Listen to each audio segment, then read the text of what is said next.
I know we're never supposed to joke about injuries in the NFL, but when you see an official do this, that is indeed hilarious. Welcome to That's Good Sports. I'm your football host, Brandon. That's how you lose a game, Broncos. Perna. That's how you lose a game. You scored 4 touchdowns. Now, would I have liked if you did that before you were down 27-0? Yes. Russell Wilson, though, played with the same kind of fire that the Danger Witch produces upon exit from your body. He rode, he cooked, and then he concussed. And yes, after trailing 27-0, the Broncos were within 6 with the ball late in the 4th. And for Broncos fans, that's a win. The fact that Russell Wilson is now 1 passing touchdown away from matching his 12 bathrooms is a huge leap of progress. So let's relive what I can only describe as a soul-crushing loss to the Chiefs, but in a totally positive way. The Broncos almost beat Kansas City, and not by dragging them down to their level, but by throwing tugs. The fact that I had hope late in this game to only be ripped away from me like Tom Brady's crypto fortune, well, that was more than I could have asked for. This was the best, worst game I've ever seen. Almost did a ride.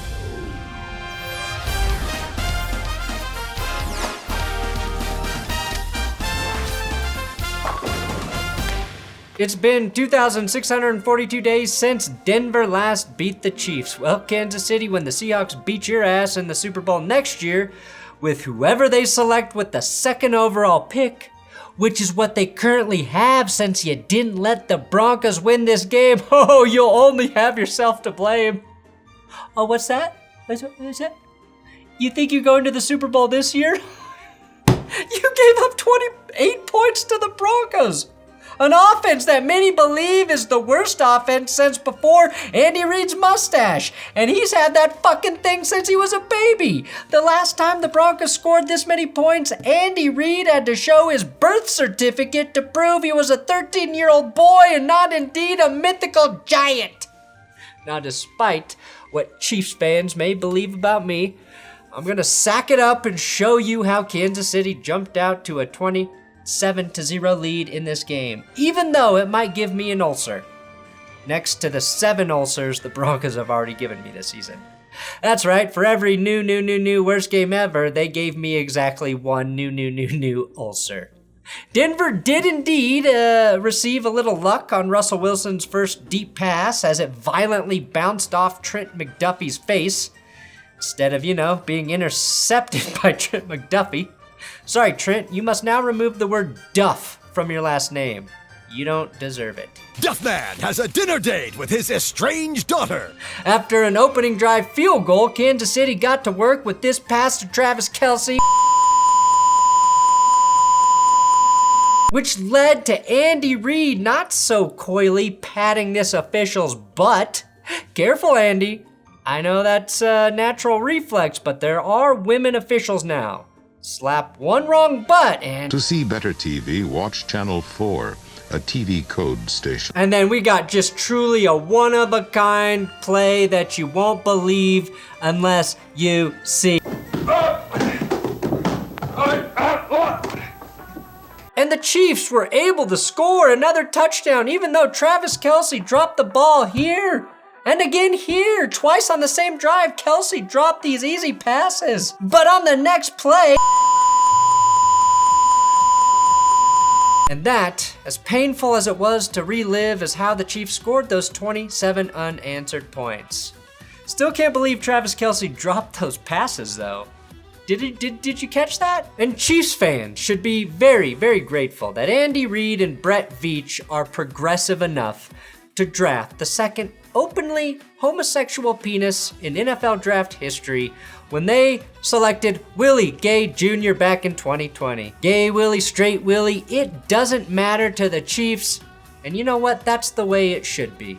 Now, I personally have never felt carefree while watching Willie play against the Broncos, but his touchdown on that 4th and 1 gave Kansas City a staggering lead. And part of me was honestly just happy to see Russell Wilson throw a touchdown pass. I didn't even care that it was to Kansas City. I just felt happy he got one in the end zone. Although I do think Russ should work on his tackling. Now to that point, the Broncos offense had about as much life in it as a blow-up doll. The only difference is when your blow-up doll stops working, you can easily fix it with some duct tape. The Broncos offense, of course, then uses that same duct tape to bind your hands and hold you as hostage for 3.5 hours every week. But not this week. Oh no, that blow-up doll was a real-life prostitute, and she was worth every penny. Even though the unfulfilled feelings of loneliness followed, the ride was wild. Let's ride. Damn right, Russ, ride! Ride! Everything changed once Jerry Jeudy got pissed off and went Super Saiyan. I don't watch Pokemon Dragon Balls, but that's what he did. Without any explanation, Patrick Mahomes started throwing interceptions like he was Phillip Rivers. And the Broncos offense started scoring touchdowns like they were the Chiefs offense. That's right, mother-licking touchdowns from the Broncos offense. Honestly, as an NFL fan, what surprises you more? Russell Wilson's 3 passing TDs or Patrick Mahomes' 3 picks? Mahomes threw 2 interceptions to linebacker Josie Jewell. Keep in mind, they measured Jewell's 40 time at the combine with the grandfather clock because they only needed to get within 1 minute of accuracy regardless. Judge Judy was pissed, and when Judge Judy is upset, he dishes out sentences in the form of touchdowns. His first grab was great, and the second TD manifested after this insane Patrick Surtain arm pick. Surtain used his arm and Russell Wilson used his legs to move the chains. Wilson was the Broncos' leading rusher even after he got injured. Jerry Jeudy's second touchdown was just Jeudy getting wide open in the side of the end zone. 2 TDs in less than 3 minutes for the Broncos offense at the end of the half. I don't care that they lost. Just let me enjoy that orgy of touchdowns. Now, I did not yet have hope. Okay? But after halftime, the Broncos did something they haven't done since the invention of high-speed internet. And that's score on a screen pass. Rumbling, stumbling, Marlin, return of the Mac, takes it 60 yards to the house. The only reason he probably gets that chance is because running back Mike Boone left the game earlier with an injury. I thought if we could score on a screen or a swing pass, whatever, then maybe the Broncos could actually win. Mac, by the way, is running back, number 6 or 7 this season for the Broncos? Javonte Williams, injured. Latavius Murray, the current starter. Mike Boone, injured. Chase Edmonds, injured. Hell, even Devine Ozigbo got a look before Mac. So that's where the Broncos running back situation is. And of course, Melvin Gordon, who is now on the Chiefs roster, right? And I told you Chiefs fans, his turnovers are contagious. Patrick Mahomes, he got a case of the Gordons.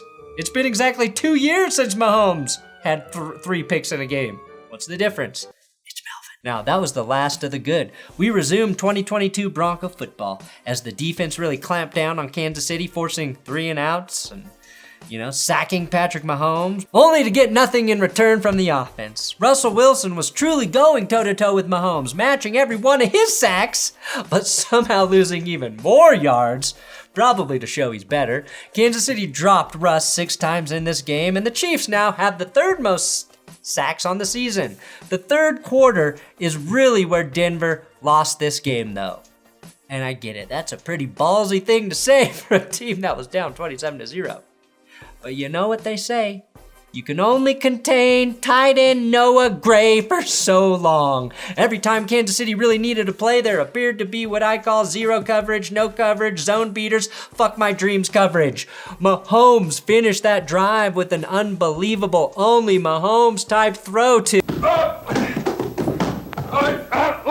Juju Smith-Schuster sneaks in the back of the end zone where Alex Singleton and Justin Simmons let him get lost in the coverage as they get lost trying to follow Patrick Mahomes' eyes. I know that works with other quarterbacks, guys, but this is no-look Mahomes. Sometimes he's in the bathroom looking down at his deformed penis and he's still actually throwing a touchdown somewhere. Never follow his eyes, it's a trick. They're as deceptive as Brett Favre's charity. but with usually less interceptions. Now, Denver was gifted a chance when the Chiefs were dinged for pass interference. A game with very few penalties, which was refreshing, just 10 total. Usually the Broncos have 10 before kickoff. Seriously, the refs show them a list of all the exact times they're going to penalize them for no reason. Anyway, after that play, Denver matched with their own penalty. Russell dug them out of a 2nd and 24, managed to a 3rd and 11, a manageable 3rd and 11. Russ then pulled the most gutsy run I've seen from him or any Bronco this season, running for the first down, leaping and ultimately paying the dangerous price of suffering a nasty concussion. He was out as soon as he landed. It looked really bad. I did see a team of Dolphins doctors on Twitter saying they thought that this was an apparent back injury and that Russ could be back in the game soon. They were wrong again.